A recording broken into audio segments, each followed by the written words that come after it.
Le Festival de Cannes, ça y est, c'est parti, et avec ce démarrage houleux, puisqu'il y a eu des rumeurs, des choses, voilà, on n'est pas là pour commenter tout ça. Ça mais a houlé sévère. Ah, ça a houlé, on était sur un catamaran, tout simplement.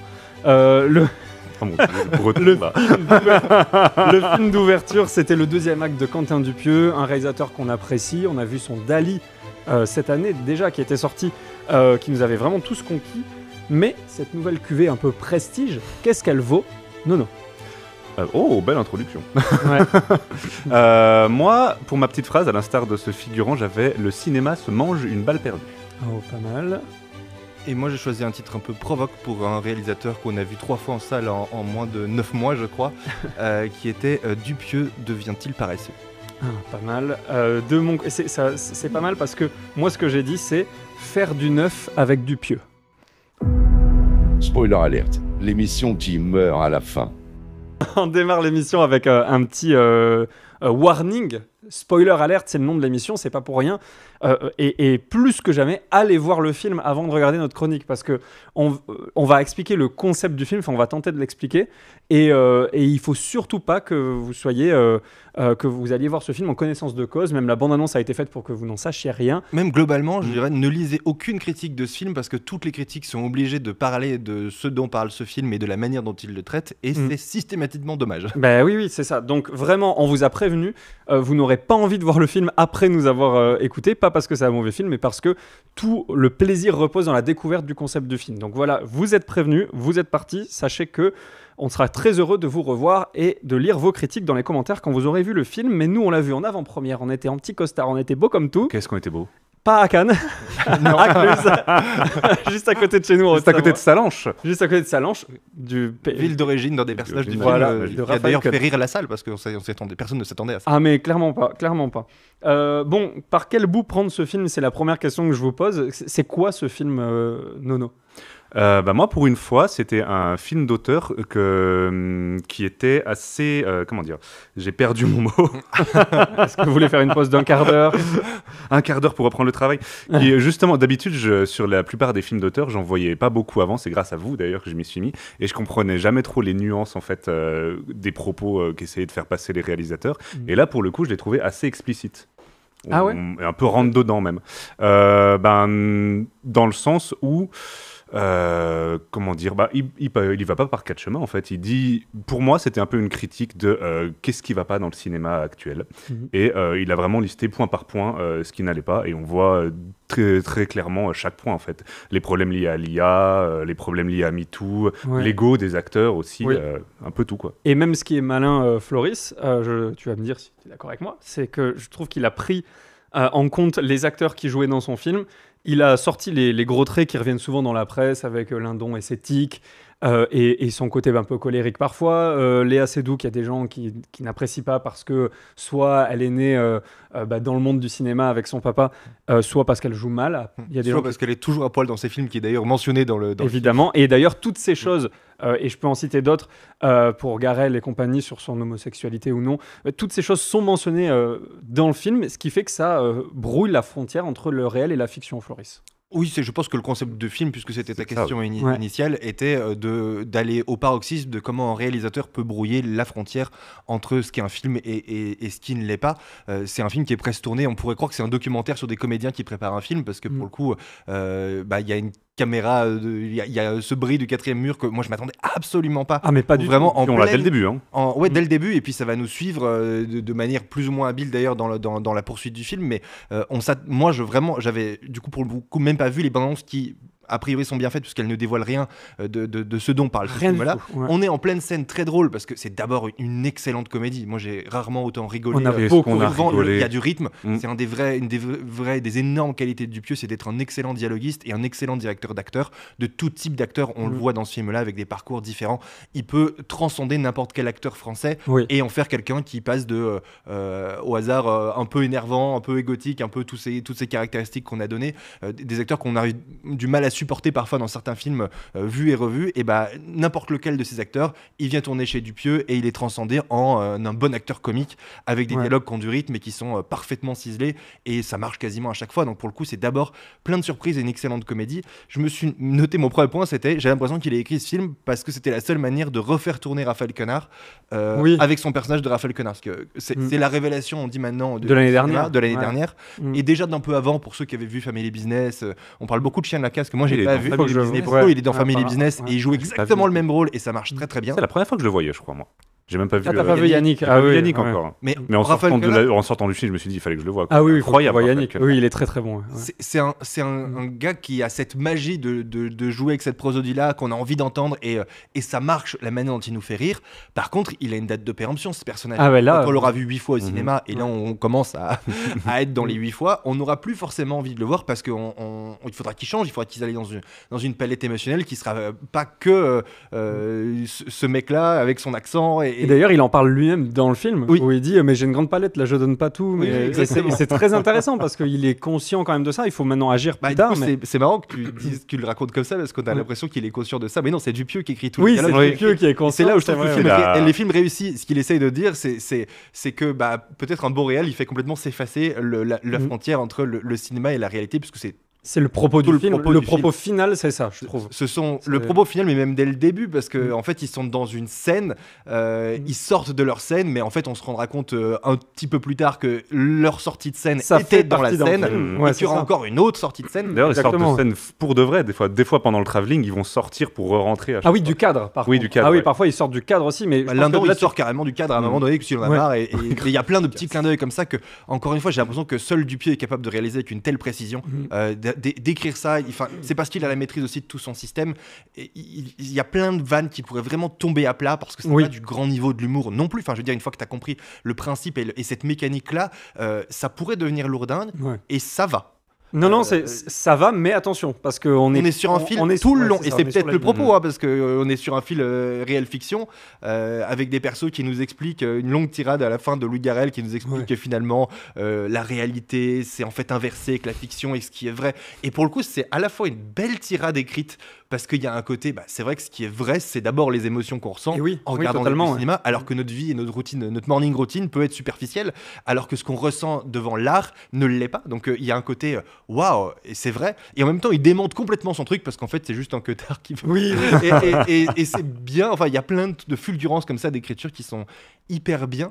Après, je sais pas ce que vous en avez pensé, mais je trouve qu'on est vraiment sur un fil de traiter de manière très superficielle plein de sujets. En fait, j'ai l'impression que Dupieux, moi, il m'a fait penser... je sais que moi, j'ai eu un traumatisme dans mon enfance alors attention, le traumatisme, mais c'est en 6e, où genre, quand j'étais au début du collège, quand on commence à faire du français et qu'on commence à faire des dissertations, un jour, j'ai fait un truc et genre, j'ai eu la meilleure note de la classe. Et j'étais hyper content et je me suis dit, waouh, en fait, je sais écrire. J'avais genre 17 et je me suis dit, je suis en fait juste bon pour écrire. Et la fois d'après, j'ai écrit ma rédac suivante en me disant que j'étais bon en écriture. Et j'ai eu genre 10, j'étais dans le fond du panier du truc. Et ça m'a mis une énorme claque en me disant, en fait, je suis pas bon. Et je croyais que... Mais tu penses que c'est ça que Dupieux Dupieux, j'ai l'impression qu'il est à 2 doigts de tomber dans ce piège d'une forme parfois peut-être de prétention, en tout cas, parfois on écrit bien que quand on n'est pas sûr qu'on écrit bien, et qu'on a prouvé au monde qu'on écrit bien. Et là, Dupieux, il enchaîne tellement les films, et il a tout le cinéma français qui est à ses pieds. Et finalement, c'est pas des énormes succès populaires, mais ce sont des très bons succès à quelques films à plus de 500 000. Oui, ça va. Pour le budget engagé et le nombre de jours de tournage, ce sont des énormes succès, et il est en vue, en vogue, et avec sa liberté, puisqu'il a toujours été à contre-courant, fait exactement ce qu'il voulait, et ça marchait. Donc il est en train de gagner sur ce point-là, mais j'ai un peu peur que il se dit dans sa tête, tout ce que j'écris est brillant et j'ai plus rien à prouver. Et sur ce film-là, j'ai l'impression qu'il y a une part de lui qui se dit, j'ai fait un film dont l'analyse est brillante sur le cinéma français. Il n'y a rien de plus à dire. C'est d'ailleurs son point du moment à Cannes. Je réponds pas aux journalistes. Et il dit pas, allez voir ma comédie. Il dit, le film fait une analyse qui est avec des mots bien choisis. Enfin, en gros, il fait une critique positive de sa propre film. Ah oui. Et donc, c'est lui qui nous met dans une posture de, voilà, c'est un film d'analyse du cinéma. Non, je crois pas. Je crois que c'est une excellente comédie. Vraiment, on se tord de rire, entre guillemets. En fait. On se tord de rire, mais ça analyse pas tant que ça, dans le sens où ça creuse pas trop les sujets. Non, ça n'a... En même temps, il en aborde tellement en 1h20, Bah, il n'a c'est pas ça. trop Moi, le temps de creuser. je en me fait. suis noté la peur d'être cancel et en même temps avec la bien-pensance et en humour que parfois on a presque un peu honte de rigoler à ça Oui. parce que c'est Mhm. limite Oui. sur la remise en cause de la parole des victimes. Parfois il y a un peu un côté Oui. tout dépend de, enfin il y a presque un côté justification là-dessus. Moi j'ai rigolé à ces blagues qui sont bien faites, Mais bien sûr. mais j'avais pas envie, je me suis laissé un peu embarquer dans une situation et un contexte et j'avais pas forcément envie de rigoler à ça, mais à la limite bon c'est très bien exécuté. Il y a un sujet écologique et notamment le cinéma qui est pas forcément contributif de l'écologie selon celui qu'on regarde. Il y a un côté très fort des conditions sociales au cinéma et de l'invisibilité des différences sociales entre les gens qui fabriquent et les gens qui sont à l'antenne. Il y a un côté remplacement par l'IA qui, on en parlera sans doute, je trouve très bancal et pas bienvenu dans ce film-là. Oui, totalement. Il y a un côté intéressant aussi sur la futilité du cinéma. Ouais. Il y a un côté sur l'ego des acteurs et leurs contradictions, et on le voit bien dans le personnage de Lindon notamment. Et puis il y a un côté intéressant aussi sur le manque d'originalité des scénarios. Les films français qui sont toujours les mêmes, qui sont filmés généralement. Je me suis fait la réflexion en voyant dès le début qu'il y avait je crois que c'est la région Dordogne qui sponsorise le film. Je me dis bon bah forcément ils vont partir à la campagne. Et là ils se payent le luxe de prendre l'argent et de filmer tout en. On voit pas la campagne. On voit quasiment que le ciel d'ailleurs. Ouais. Que des champs quoi. Enfin voilà. Oui. Donc il y a ces sujets-là, mais le fait de les aborder en mode comédie, le fait d'avoir saisi que ces sujets existaient là, n'en fait pas de lui un auteur brillant dans l'analyse. Totalement. Voilà, je ressens un tout petit peu ça dans ce film, et ce serait ma critique principale, qui est il y a un côté presque feignant, condescendant. Alors c'est marrant parce que j'ai les deux mêmes critiques que toi. La première, c'est que c'est plus qu'une critique, c'est une déception. C'est que est-ce qu'on arrive à ce paradoxe qu'on pensait impensable au début de la carrière de Dupieux, c'est de dire il y a une formule Dupieux. Je pense que le principe de la formule Dupieux, c'est qu'il n'y en avait pas de formule. Je crois qu'on commence à voir à peu près qu'on va avoir un high concept, en fait. C'est un high concept, hein, c'est comme certains films d'horreur qui ont des high concepts qui vont vendre le film. Mais là, c'est un peu pareil. Mais est-ce que tu trouves qu'il y a ça? Parce que là, le concept, c'est quoi? C'est le bris total du quatrième mur et on ne sait plus où on en est. Je trouve que c'est un peu le défaut de ce film, c'est que les précédents, il y avait une formule, moi je trouve. Il y avait une idée simple. Yannick a une idée simple. Oui.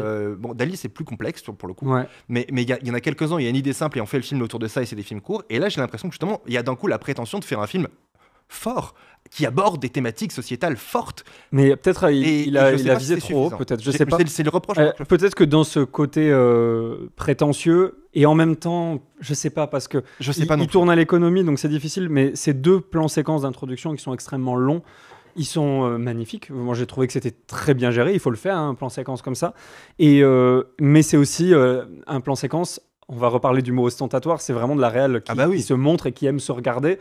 Moi, j'adore. Hein, mais oui et non, en fait. En plus, c'est pour ça que je trouve que la partie concept, quand on découvre qu'en fait, c'est une IA qui réalise le film, pour moi, c'était pas nécessaire parce que tout le film, je me dis, c'est un film sur le métier de réalisateur en fait quelque part sur l'absence d'une équipe de tournage et de réalisateurs. C'est des acteurs en roue libre et ils font tout ce qu'ils veulent, tu vois, ils prennent des décisions genre bon allez on la refait, on s'y remet, ils prennent toutes les décisions de tournage et il y a juste une petite voix à un moment donné qui rappelle le texte, mais en fait on comprend ça que c'est un film qui illustre la disparition peut-être du métier de réalisateur. De l'artiste réalisateur, en tout cas. Et aussi le fait que ce dont pour l'instant, en tout cas dans son analyse à Dupieux, ce dont pour l'instant on n'arrivera pas à se passer, c'est les acteurs et leur ego. Oui. Alors que de son point de vue, peut être remplacé l'écriture, la réalisation, la review.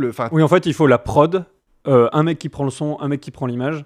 Et les acteurs. Et c'est tout ce qui suffit à faire un film. Je me suis demandé à quel point les acteurs étaient vraiment en roue libre ou pas, parce que vous me disiez que justement, il avait l'habitude de vraiment demander à ses acteurs de réciter le texte tel qu'il était écrit, de jamais improviser. Mais du coup, c'est quand même quelque chose qui doit être compliqué à faire pendant ce genre de long plan séquence. On a vraiment l'impression qu'il les a un peu plus laissés en roue libre. Et je me suis demandé s'ils étaient un peu en roue libre ou s'il avait fait du Dupieux habituel. Moi, je pense pas parce que on récitait chaque mot. Quoi. Pour moi, Garrel, il joue moins bien que les autres en général. Et ça se voit qu'il joue même quand il est censé pas jouer. Exactement, je suis d'accord. Et du coup, je me dis non, ils sont tous sur le texte. Après, Lindon, il est brillant. Franchement, il est brillant. Ouais. Léa Seydoux, on l'aime, on l'aime pas. Moi, je trouve qu'elle est super dans son rôle. Moi, j'aime bien. Je trouve que quand elle est censée et elle est porteuse des meilleures vannes, en tout cas, pour ces situations avec sa mère et sa fille qui lui dit mais maman, c'est bien que t'es incapable de jouer de faire les métiers. Ouais, c'est ça. Vraiment des vannes qui sont incroyables pour le coup. Sa mère aussi m'a fait délirer. Je pense que c'est un film pour les gens qui aiment pas ces acteurs aussi. Enfin, c'est ça qui est très très. Mais c'est un peu comme ça qu'il est décrit dans la presse ciné. C'est la machine à laver des acteurs qui ça leur permet de tourner avec Dupieux et de se redonner par cette autodérision de rafraîchir un peu leur image. Mais je trouve que là-dessus on est parfois limite dans la gêne, au sens où effectivement on paye des acteurs, on paye Vincent Lindon pour s'auto-critiquer, etc. Il y a un côté vraiment presque, regardez, je suis Quentin Dupieux, je peux faire ce que je veux, je peux payer des acteurs et leur faire dire du mal, et y compris si ça blesse peut-être aussi leur ego, malgré le fait que voilà, ils peuvent ce sont des gens dont on peut blesser l'ego comme tout le monde, mais je veux dire, c'est parfois presque limite malaisant. Et encore une fois, je trouve qu'on est très critique, et je t'ai interrompu dans les tiennes, donc non, mais d'un film qui est d'abord une excellente comédie. Oui, c'est vraiment une excellente comédie, ça y a rien à dire, cet aspect-là. Oui, mais je pense qu'à l'instar de Raphaël Quenard, ce film il a une date de péremption, notamment vis-à-vis de l'IA. Alors là, c'est le bon moment pour sortir, mais il fallait pas attendre plus. Pour moi, c'est déjà trop tard. On voit bien dans l'écran d'ordi, le mec qui parle de manière pas naturelle, l'IA est déjà bien au-delà aujourd'hui. C'est vrai, oui. D'ailleurs, ça a été annoncé il y a quelques jours. Mais c'est même caricatural. Alors oui, c'est un film peut-être qui va faire un petit warning sur les dérives que cette technologie pourrait apporter, mais je pense que ce n'est pas du tout réaliste ou crédible. Et c'est dommage. Mais en même temps, il peut se cacher derrière son propre propos qui est oui, mais tout ça, c'est quand même un film, même quand ça se passe dans la réalité. Donc, qu'est-ce qui nous reste de ce film ? Et je trouve que, je vais répondre à ma propre question, ce qui nous restera de ce film, c'est son plan de fin. Et j'aimerais qu'on en parle, ce long plan séquence sur le rail de travelling. Moi, j'aimerais qu'on passe un tout petit peu de temps chacun sur notre interprétation, parce que je pense que les gens qui nous écoutent, ils ont envie de savoir un petit peu se positionner devant cette séquence-là. Alors moi, j'ai cherché, j'ai pas vraiment trouvé j'ai pas vraiment réussi à comprendre la signification de ce plan, si ce n'est peut-être quand est-ce qu'arrive la fin, quoi. Ou est-ce que et du coup, si je pouvais avoir une analyse là-dessus, ce serait est-ce qu'on n'arriverait pas un peu en bout de course, on va dire, de ce qu'est capable de faire le cinéma français un peu comme s'il avait terminé le cinéma. Exactement. Okay. Ah, c'est intéressant. Ok, pourquoi pas, Floris, toi ? Moi, j'en ai plein. Mais j'en ai aucune on ne sait pas en fait en réalité. C'est l'avantage et l'inconvénient aussi de ce plan-là qui arrive un peu comme un cheveu sur la soupe dans cette comédie. On nous oblige entre guillemets à regarder pendant 4 minutes et quelques, en tout cas ça paraît très long, un long rail de travelling. Ma première interprétation, c'est n'oublions pas que le cinéma c'est d'abord de l'artisanat. Parce que la longueur de ce rail suppose de se poser la question de qui l'a posé. Il n'est clairement pas dans le champ. Donc il a fallu le mettre. Ça montre aussi la précarité, le fait que le cinéma c'est fait avec des bouts de ficelle. Ouais, c'est ça, littéralement. Là, on le voit vraiment. Ouais. Et parfois même, au début, le rail, il est très construit, il y a beaucoup de barreaux en travers. Et puis plus ça va et moins il y en a. Et je me suis dit, mais à la fin, ça se trouve, il va se péter la gueule. Et c'est aussi une métaphore de montrer que moins il y a de moyens et plus c'est casse-gueule. Il y a ce côté-là, il y a ce côté système D. Il y a un côté, vu que c'est un film qui, pour moi, il montre une équipe qui fait un film sans réalisateur, ça montre aussi qu'un réalisateur, c'est quelqu'un qui a le pouvoir de me faire voir ce qu'il a envie de voir et qui reprend le pouvoir sur son film en disant, tu sais quoi, je peux faire des comédies, mais je peux aussi je suis un réalisateur d'auteur, j'ai envie de vous montrer et de vous faire réfléchir là-dessus. Vous avez peut-être pas eu le temps de réfléchir parce que c'était des vannes et tout, mais là, je vais vous laisser le temps, avant de rentrer chez vous et de dire c'était drôle, juste de prendre le temps de vous poser des questions de ce que vous avez retenu. C'était un film, mais qui traitait de plein de sujets. Donc, tu as le temps et le réalisateur, il impose ce plan-là parce qu'il veut montrer une idée. Et puis, il y a un côté qui va, je trouve bien, avec l'analyse qu'on en fait de ce film-là, qui est d'illustrer les frontières entre la réalité et la fiction. C'est que ce rail, il est à mon avis pas par hasard au milieu du plan et la caméra filme le rail lui-même au milieu d'un écran qui est séparé, au sens où il est impossible, je crois, de savoir de quel côté a été tournée cette réalité. D'un côté à droite ou un côté gauche du champ, on ne sait pas en fait en réalité. Et puisque ce film montre un peu les deux et que les comédiens resteront toujours des comédiens dans ces 3 ou 4 strates de cinéma, et ben en fait on ne sait pas de quel côté de ce champ était l'équipe de tournage et l'équipe technique et de quel côté étaient les comédiens. Voilà. Moi je vais peut-être compléter ce que tu disais. Déjà, j'ai une explication, en tout cas moi je me suis fait une interprétation plutôt sur ces rails qui sont de plus en plus espacés. C'est qu'au début on nous dit ça c'est un rail de travelling, c'est celui que vous avez vu dans le fameux plan séquence d'intro. Et en fait petit à petit, à mesure où ça s'espace, la caméra va paner vers le bas, on va plus voir ce rail. Et en fait, ça ressemble à une pellicule qui défile. Oui, je me suis fait la réflexion. Et c'est une pellicule qui défile. Donc c'est avec même un effet d'accéléré. Voilà, exactement. Et du coup, je me suis dit, c'est intéressant parce que, en fait, depuis le début, il nous parle de la réalité de la fiction, de ce que c'est du processus de filmer, de l'artifice. Et là, justement, il nous montre l'artifice, le chariot, en tout cas le rail de travelling. Je me suis noté parce que c'est assez complexe, je me permets de lire ce que j'ai noté, mais en montrant l'artifice, Dupieux, il nous confronte directement au mélange de fiction et de réalité, en nous montrant que la réalité est systématiquement décevante. En fait, on ressent plus grand chose à part de la réflexion peut-être, et que le cinéma il est là pour faire pétiller la réalité. Par conséquent, Dupieux il nous dit que la fiction c'est la seule façon de toucher du doigt ce que peut être le réel. Et en fait, la vraie conclusion du film, c'est Louis Garrel qui le dit aux dames quand il dit mais c'est quoi un film fait par une IA? Je pense qu'elles auraient pu poser la même question, c'est quoi faire un film? La réponse aurait été la même, c'est pas grave, continuez de rêver. Et pour moi, ce plan, il nous dit continuez de rêver, c'est tout. Et c'est pour ça que j'ai adoré ce plan de fin. Bah, écoute, je peux pas ne plus... je peux pas finir cette phrase. Je suis très d'accord avec toi pour une autre raison. Alors je suis d'accord, je l'ai vu cet effet un peu pellicule, et à un moment ça s'accélère et c'est un peu malaisant et tout, mais surtout sur ta conclusion sur le réel est décevant. Parce que je trouve qu'il y a quelque chose dans ce film qui est assez troublant, et l'essentiel de la réflexion peut aussi être là-dessus, sur ce que veut dire ce film.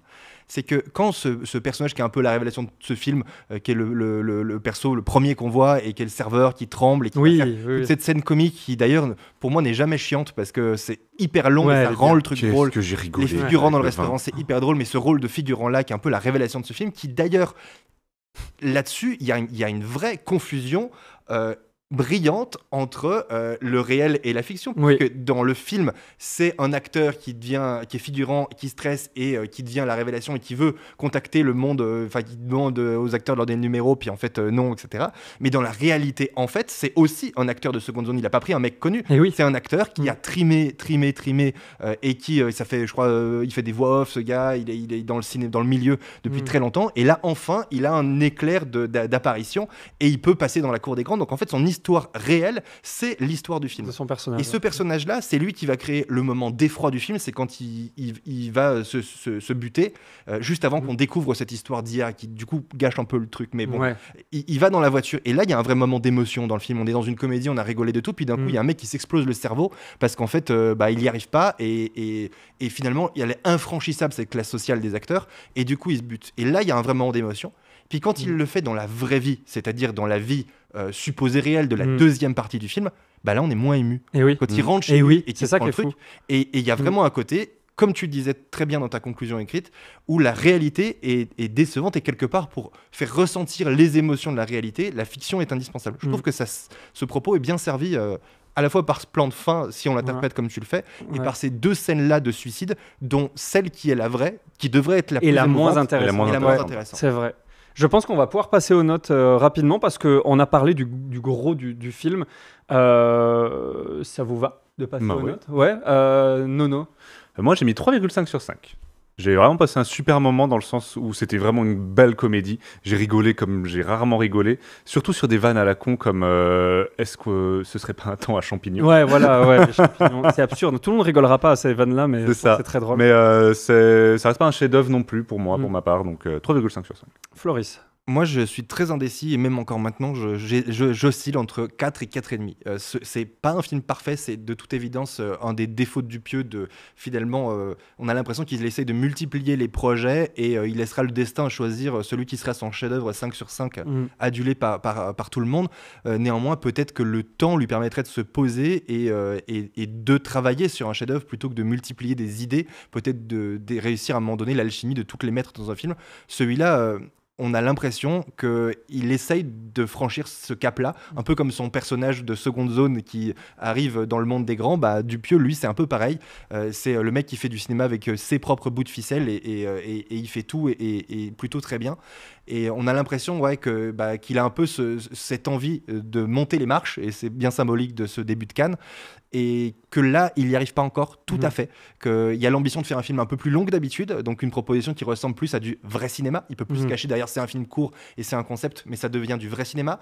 Il traite de vrais sujets de cinéma et de vrais sujets de société, mais je trouve néanmoins qu'il y a un peu un côté paresse d'avoir peut-être privilégier l'humour sur la profondeur du propos, tout en défendant le fait que c'était un film à propos. Et c'est pour ça que je pencherais plutôt vers un 4, parce que je pense qu'il y a une bonne marge d'amélioration, et j'aimerais pas qu'il devienne prétentieux et qu'il oublie qu'au-delà d'être un mec hyper talentueux, c'est un mec qui peut l'être sans doute encore un peu plus en bossant encore. Ouais, alors j'ai à peu près la même conclusion que toi. C'est un excellent film, mais c'est pas encore parfait. Pour moi, Dali était meilleur. Pour moi, Yannick était meilleur. C'était deux films 5 sur 5, parce qu'on avait peut-être une simplicité qui allait à l'avantage de la réal de Dupieux. Et là, on a l'impression qu'il fait tout sans aboutir sa réflexion. Donc c'est un 4 sur 5 qui est aussi en grande partie dû à son plan de fin, qui est celui qu'on retiendra de ce film, j'en suis persuadé. Messieurs, merci beaucoup. On vient d'enregistrer 2 émissions. On a fait celle de Challengers qui est également sur la chaîne. N'hésitez pas à commenter, à partager évidemment la vidéo et dans les commentaires, donnez-nous votre interprétation de cette scène de fin. Je pense qu'il n'y a personne ici qui ne dit qu'il a la science infuse. On serait très heureux de lire vos interprétations personnelles. J'ai préféré la tienne. Merci beaucoup. Je peux noter les interprétations. Moi aussi. Je vous dis en tout cas à très très très bientôt pour un film qui va être furieux, j'en suis sûr. Ciao ciao.